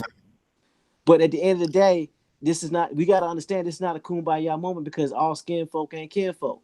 Again, majority of the time that we were taken out by people that look like us while they was pointing at the white man. Let's just be real about it. Mm-hmm. It's called sleight of hand. Yeah. That's why I am a big proponent of if someone's not gonna vouch for you, don't come talking to me because I don't trust you. You don't let somebody in your house that you don't know. But if one of your friends come to your house and they come with somebody you don't know, the assumption is that they cool, right or wrong. So you're just not gonna let somebody in your house just because they look like you and don't act like you would, because that'd be a straight up lie. Mm-hmm. See, one of the problems that we're having is everybody's under this impression that we can have this kumbaya moment and everybody that look like us is gonna get along, or we once all got along. That's not true. Because if that was true, we wouldn't have been infiltrated. Mm-hmm. Go to moon. It And it's may have gonna go been it may back. have been Booker T. Washington. Go ahead, Bones. Sorry. Is that no matter how you look at it, the finger pointing gotta stop. That it comes a point in time where it must stop to where you're no longer a child. And that's a childish trait to keep blaming somebody else for your conditions. You must take responsibility for the part that you played. And we are our ancestors, just like our children are us. Is that the only way we heal and move forward is to accept our wrongs. And if you can't accept your wrong, the foundation will be crooked. And I don't care how hard you work, it would never be successful. If the foundation is crooked, it would never be straight. And the only way we're going to have a straight foundation is to go back. Go back to what was wrong first and accepting, you know what? I wronged my brother.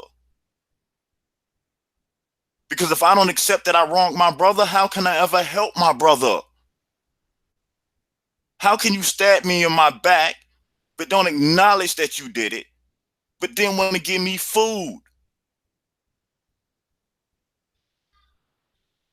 And the thing that I find so hard to believe and have a distaste for, we all come from communities. Most of us come from communities where we grew up in this environment. So what I'm saying isn't foreign to you. It's all down to a choice. Stop choosing to make somebody your oppressor by saying it's their fault for your conditions. We all quest for knowledge. But what is knowledge if you're not applying it? Wasted time, dead space. So let's stop making excuses. Let's start approaching each other like, brother, I'm sorry for my wrongs that could have caused you any harm. And at this moment in time, I'm willing to do what I must do to make it right moving forward. I don't know how many children my ancestors could be responsible for. not having brighter days. But I'm willing to stand here to take responsibility for it, to make sure the next 7 generations do.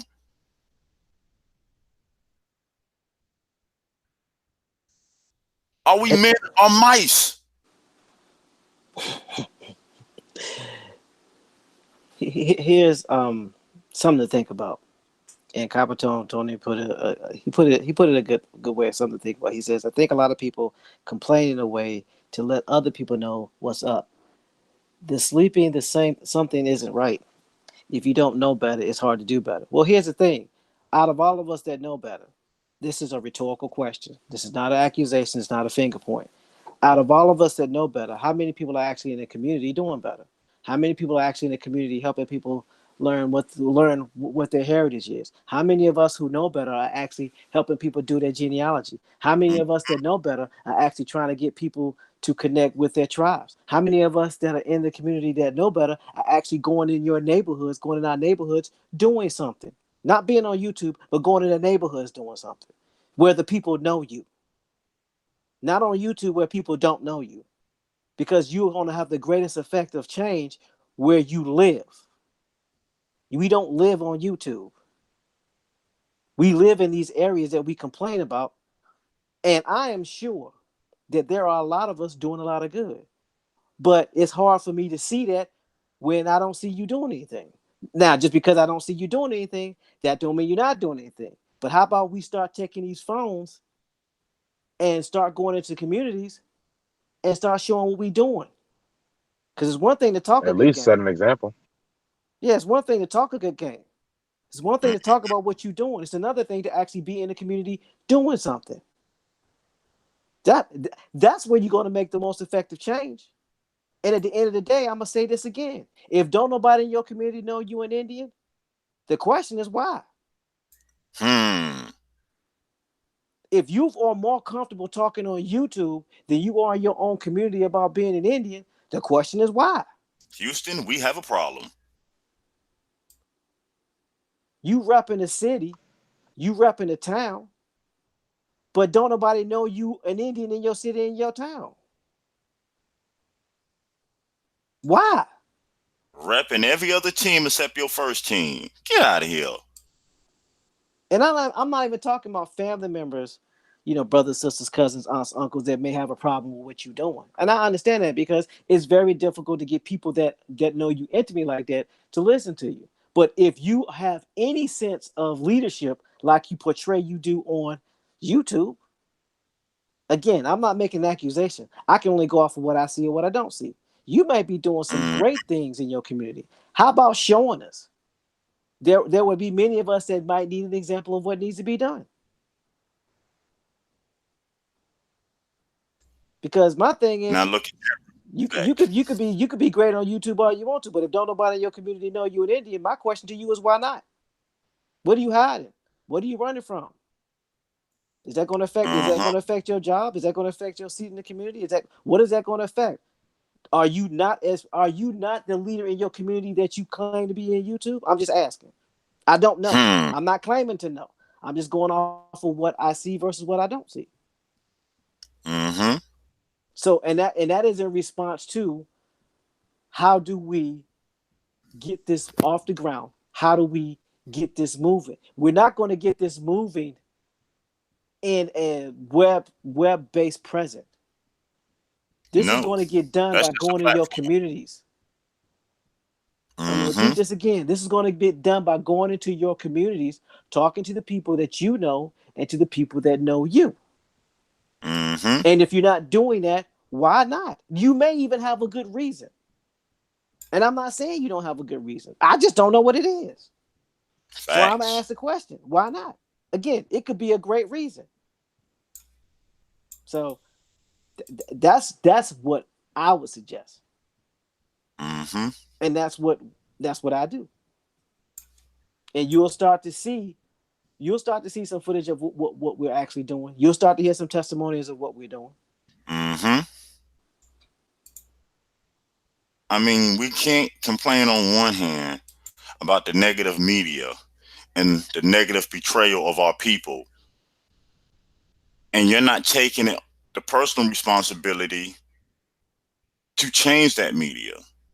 And it's just like TMA said, if you're in your neighborhood, the positive things that's going on, what does it take to get a 15-second, 20-second clip of that? We say it all the time. You need a platform to put it, we'll put it on the platform. Let's start replacing. Let's have our own. That's the best way to fix the situation. Something broken, you build another one. You can't complain, oh, this sandwich ain't no good for me, but you're going to keep eating it every day. But now you want me to take you serious. Huh?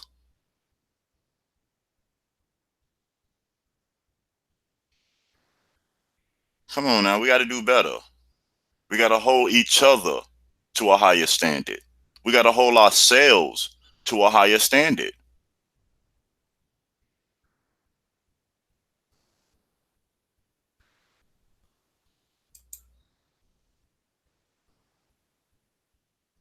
Peace, Zoe Taylor. She just came in. Grand Rising. Hopefully this answers the questions and forgive the passion. Mm-hmm. Don't think this is directed at you because it's not. At the end of the day, we all see what's going on in social media. We all see what's going on in the streets. We all see what's going on in our communities. But if we're going to wait for the government to fix it, if we're going to wait for somebody to come to our rescue, yeah, we got some major issues, because the moment that we start blaming somebody else for what's going on, we got to wait for them to fix it. Yeah, you just gave somebody power over you. And I'm going to give you a great example of that. And again, this is an example. This is not a shot. So please don't take it that way. I'm giving an example of taking responsibility. There's a reason why incomes are posted. Mm-hmm. So companies will know how much to pay you at the Yep. top versus the bottom. All a resume is you're asking, and I used to be an employee, so I was in this boat once too, is you're asking for them to tell you what you're worth. And you get mad when you accept the job and then they don't give you a raise. Mm-hmm. Well, your resume is that slip of paper telling you what you're worth based off of your education level and what you bring to the table and what they're willing to pay you compared to everybody else. So it doesn't make any sense to get upset and be mad at the job when all you have to do is go start your own company and then you determine how much you're worth. Ding, ding, ding, ding, ding. That's all I'm saying. You got to be willing to give something to get something. You can't sit down and complain and not be willing to sacrifice something to make something different. Change is not supposed to be comfortable. If you think you can sit down and yell and scream and go out in the streets and that's all it's going to cost you, then you need to back away from the TV and start watching Hollywood produced productions. Because no, this fight here is an individual fight. The individual themselves must dictate what parts that you're holding on to that's holding you back as an individual from doing this. What things that you're clawing and fighting tooth and nail to hold on that won't allow you to be the best of yourself. Complaining is just complaining, and a complaint ain't never did anything. A complaint never got anything changed. It's the action. And what's the first action to take? The first action is the action of self. Getting self right.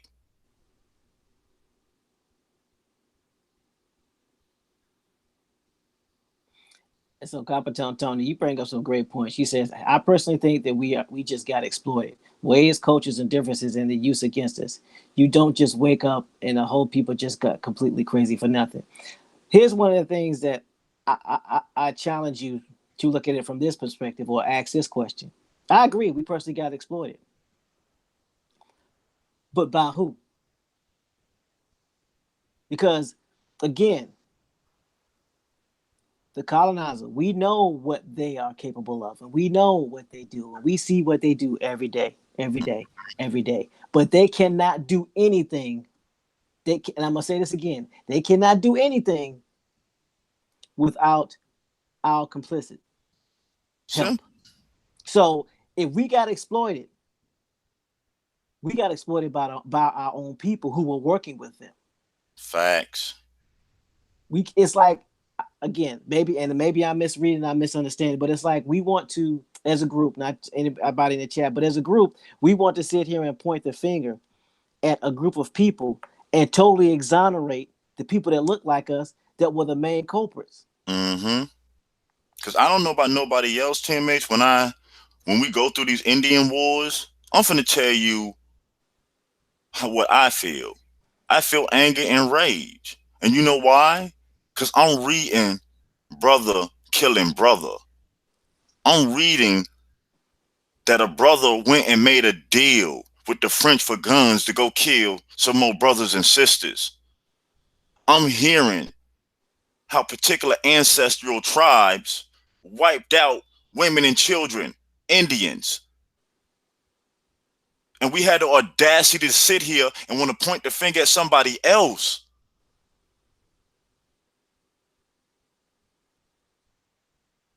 Why are we just going to glance over what we did?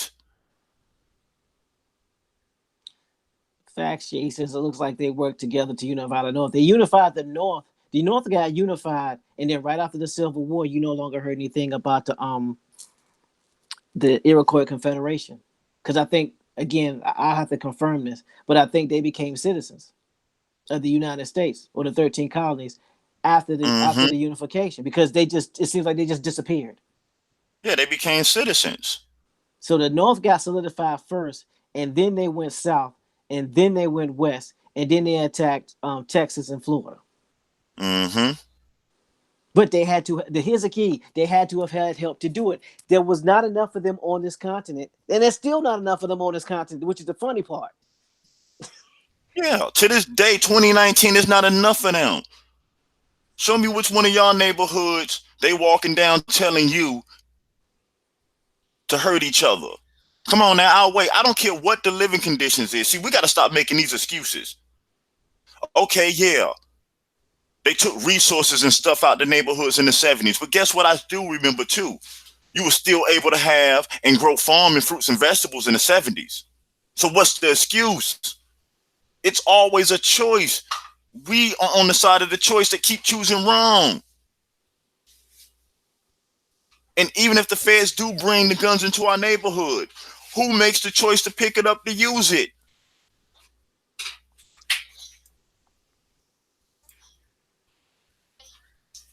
Sickening.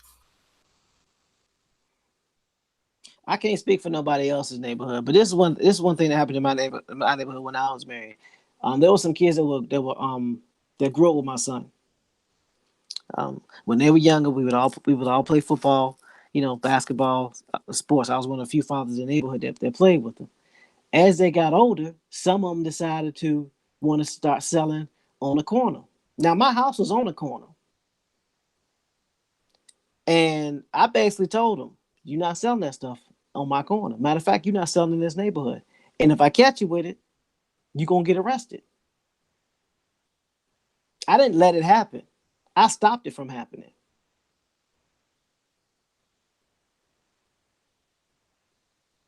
I made a decision to do something about it. Mm-hmm. I got involved. And let's take that same story you just shared and let's tell the other side of it. Now the other side, oh, that's foul. He's snitching. Why are you doing that? Come on, we know how this play out. Because all of us been on one side of this coin. Some of us been on both sides of the coin. And that's what I keep saying in this conversation. Are we going to be adults? Are we going to be children about this? We know what we're capable of. The violence that we do to each other, we've been choosing to do. You show me where somebody comes to your neighborhood and makes one Aboriginal gun down another Aboriginal. We can say living standards, environment, and all, but that's still a choice because we choose to allow our environments to be broken down by being silent, by not speaking, by being neutral.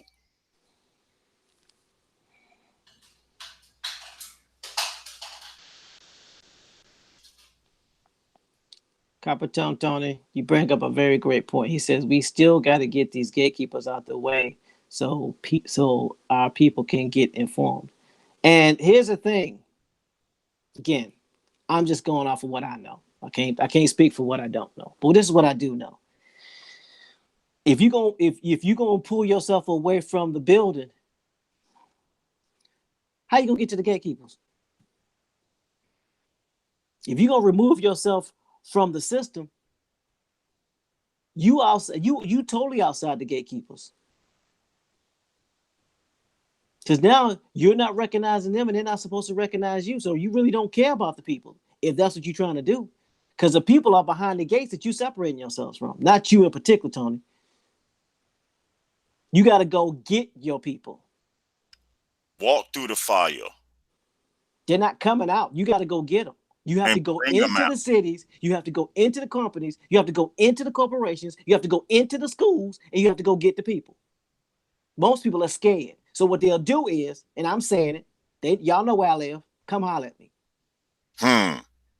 Most of y'all are scared. What y'all will say is, well, I don't want to talk to the white man because y'all scared of him, number one. Yeah, I said it. You're scared. Number one, you're scared of him. So what you want to do is you want to create a situation in the barrier so you ain't got to deal with them and then try to coax people out using the internet to get to them. But here's the problem. The internet is always tapped. Always. Not some ways, always. You can't be sovereign and own a cell phone. You can't be sovereign and have a Google account. You can't be sovereign and have a Gmail account. If you can, show me. I'll wait. Come again? So this whole ideology of we need to be separate, you're basically telling me you don't care about your people because they don't even know, most people don't even know what sovereign citizenship is. No, they just heard it and got passed down. And let's be honest, the majority of our people that get on it, they get on it because they're looking for a way out. They're stressed, they're broken down, and anything sounds better. Let's keep it 100. Because a lot of people following it and don't even know it got started by racists. Do the history and research on what you call yourself following. Research what you give your energy to. Don't take my word for it. Look it up. Zotella, in order for there to be an exodus, there had to be somebody that went into Egypt. He didn't make a phone call and be like, "Hey, let my people go. I'll be over here when you release them. You got to go into Egypt to get your people. That's if you really want to. If you scared, you gonna use the internet. I'm just gonna call it what it is. That's the funny thing. Everybody keep reading that story of Moses going into Egypt. See, I'm not religious, I'm spiritual.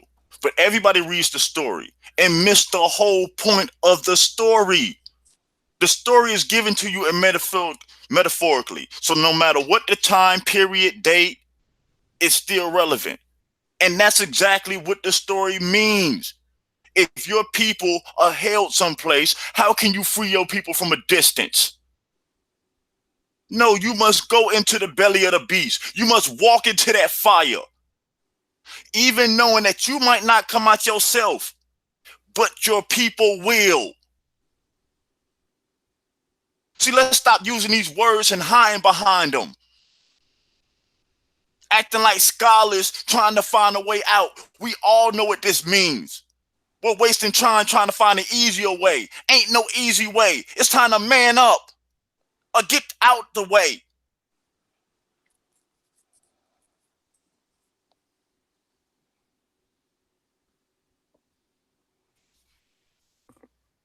Antonio, it's a simultaneous situation. That's why we're always going to be stronger together than we are apart.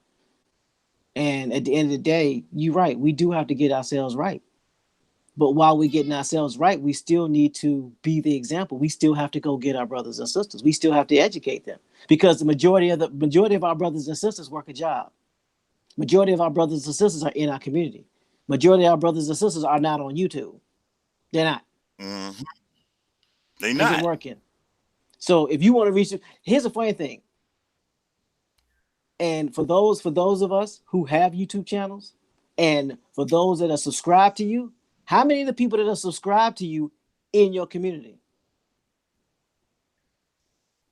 Mm-hmm. I'll wait. How many people that are subscribed to your YouTube channel are in your community? What about your next door neighbors? Not in your whole community. Are your neighbors even subscribed to your channel? I'm gonna go there. Yeah, I went there. I'm gonna go there. And Antonio said, but he also had to lead to get right first. All right, I'm gonna dig into this. Metaphorically, where it says he had to leave to get right, then come back and free his people, he had to get his mind right.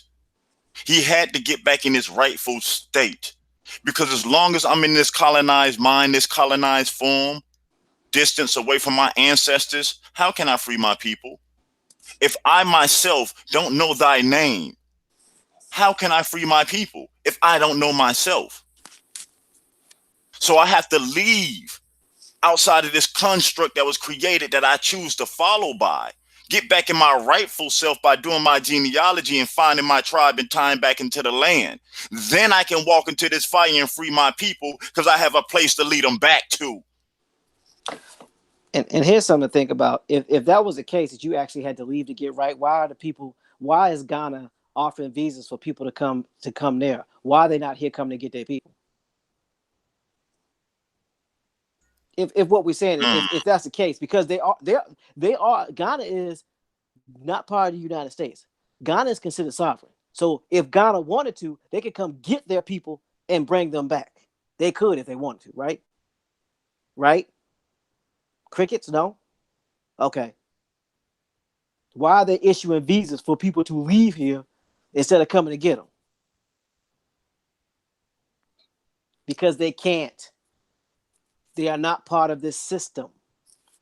They need a passport to get here because they're outside of this system. They're not a part of this country. Once you separate yourself from this country, you need a passport to get back in it. So if you take yourself away from it, it's very difficult for you to come get your people. Mm-hmm. And Antonio, what he said, but we can't be standing beside somebody and telling them how to get out. This is hypocritical. How you gonna tell me how to get out when you're still here? Look at it this way. It's because I know who I am. I find my tribe. I'm tied back into my land. Allows me to stand right beside you and show you how to get out. If you're standing way on the other side, you can't show me anything. And how do our people go? Our people are visual. So if I'm an American Indian who's tied in, who's dealing with my tribe, who's helping other tribes become self-sufficient and independent, what can I show you now? How is that hypocritical? See, we have to change our mindset and how we view things. Who better to tell you than the person that's actually doing it and living it? Who's better to tell you about tribal traditions than the tribal people and the chiefs? I got a question for you. How is it that corporations, both for profit and nonprofit, have their systems so tight that courts don't contest them? I'll wait. And this doesn't matter what your nationality is. And again, don't believe anything I'm saying. Do the research. How is it that corporations, both for profit and nonprofit, have their systems so tight, Supreme Courts don't mess with them? I'll wait. That should answer your question about how can you be free standing inside of a system. Mm-hmm. Oh yeah, we know, Antonio. I mean, we appreciate the questions. Keep bringing them. I love all the questions. I never have a problem with anybody's questions. Never. I appreciate all your questions.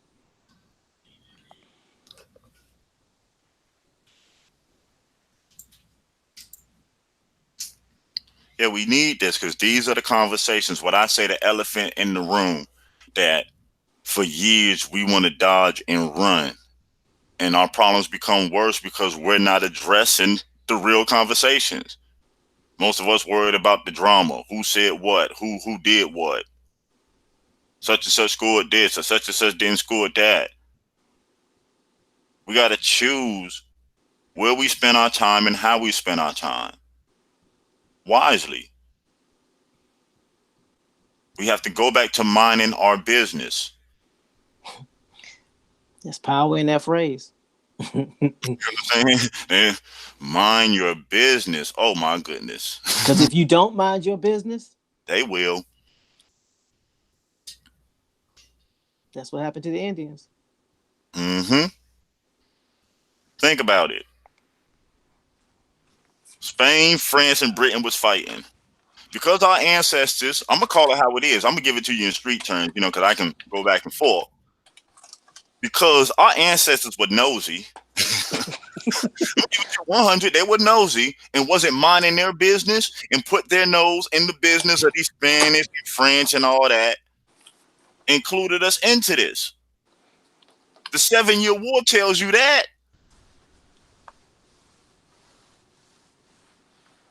The 7-Year War tells you that. We had nothing to do with that war.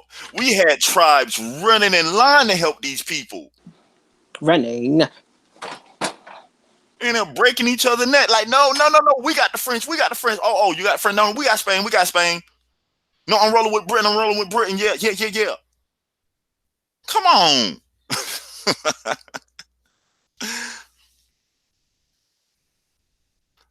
You see it in us on how we gallivant around sports teams and icons and stuff and go at each other's throat. You see the remnants of it. That none of these things that we had to be taught, it's just in us. Passed down traits after generation after generation after generation after generation. See, we are our ancestors. And by default, we got to get it right. Are we going to be some lazy suckers and give it to our children to do it? Choice on you. What you going to do?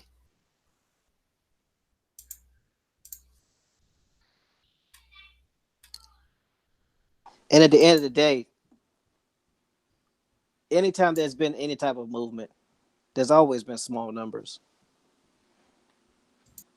Most of the time, the right thing to do and the easy thing to do is very seldom the same thing to do.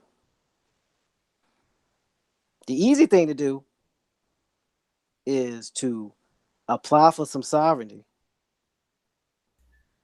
tie the government up in paperwork, and wait for your landslide victory. That's the easy thing to do. The hard thing to do is go in the belly of the beast and get your people, because you scared to talk to white people, because you scared to deal with white people. So what you gonna say is, well, I don't want to deal with them. I'm gonna stay away from them. They this, they that. When in actuality, you scared. I'm gonna walk in the room around them vultures and bet you I won't get touched. I don't want to be around them. You scared. Period, point blank. You scared. So you'd rather keep your distance and put on this bravery like you're not, when in actuality you are. And we're gonna put in these petitions online where it's safe and can't nobody touch me, and I ain't got to be dealing with nobody, and do it from a distance. That's the easy thing to do. Putting together a petition is easy. Going in your community and talking to your people, that's where the work get done. Dealing with other races of people, that's where the work get done. And dealing with Native Americans face to face, while they look at you, while they looking at you like, how the hell you in there? That's the hard part. See, it's easy to go to battle on YouTube because everybody's hiding behind an icon. Go face to face with somebody, and it's a whole different story. Then come talk to me.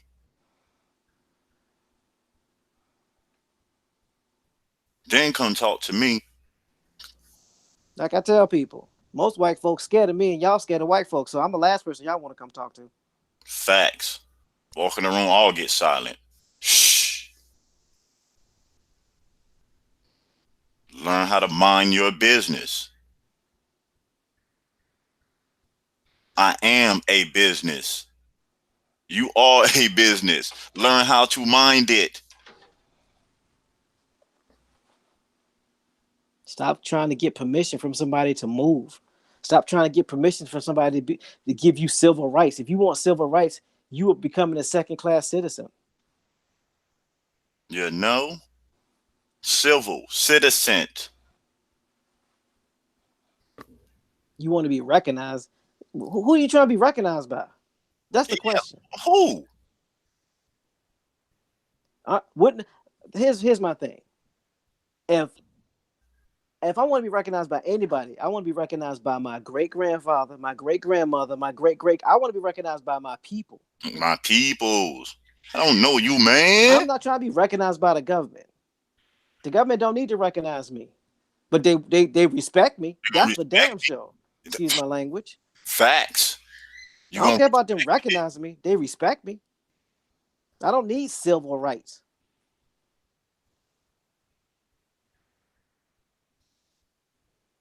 I don't have a boss. 65. I don't have a boss. I can't be fired. Unless I'm firing myself, and that'd be a bad day. But yeah, that's worse than Friday. Oh, today is Friday, ain't it? Yes, it is. Yes, it is. I think I might fire myself for 10 minutes. Let's start there. Start getting together and forming your entities, your businesses, putting yourself in a situation to where you can generate your own income and not be dependent on somebody paying you. And again, I am not knocking people with a job. If you have a job, this is one of the things I will impart to you. Keep your job. Right? Now, while you're keeping your job, this is some valuable information. People pay me for this. So you getting it for free from me.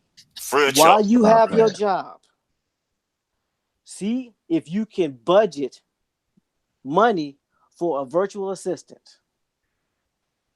Someone that you can pay $5 an hour to take your appointments, schedule your appointments, and then take your appointments for you, answer your calls. Why? Because most people call when it comes to business during the day, and most people work during the day. And if they work at night, they're normally what? They're normally sleep at least till what? 1 o'clock. So budget your money so that you can hire a virtual assistant for $5 an hour. If you can afford $150 a week to pay somebody, then that money that you have, that you're earning, that you would normally be missing because you can't answer the phone call, you can start paying them.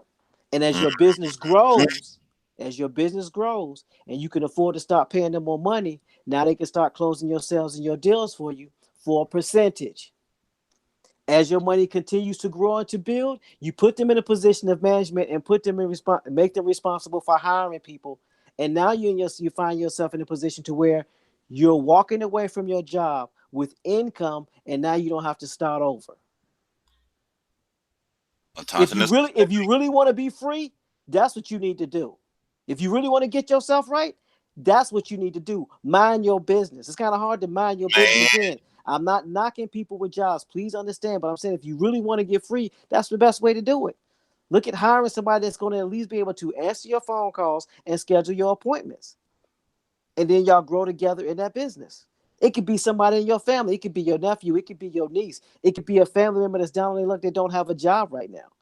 Do that. Facts. Do something.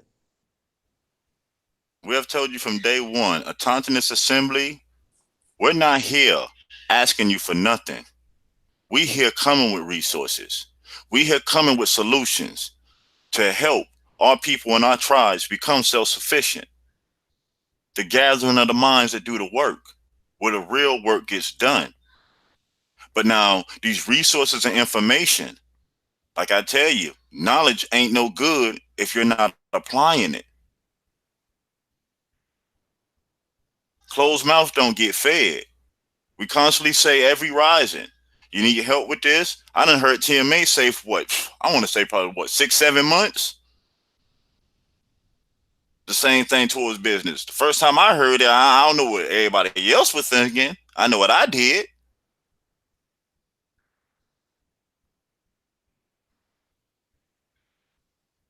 Solutions. The days of the finger pointing, the whining, the crying, the blaming, the he is over. Solutions are on the table. So what are we gonna do?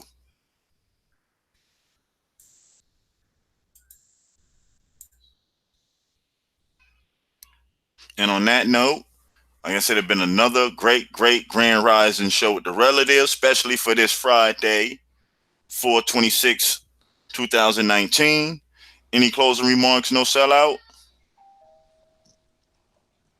Man, you know I try to stay out of it. If y'all need to contact us, entendrenassembly@gmail.com, www.entendrenassembly.com, aau.world. Just reach out. But yeah, y'all have a great day. Any closing remarks from you, TMH? Yeah, give me a second. I had to. Every time you got a closing remark from me, there's always a delivery coming in here. Hold on.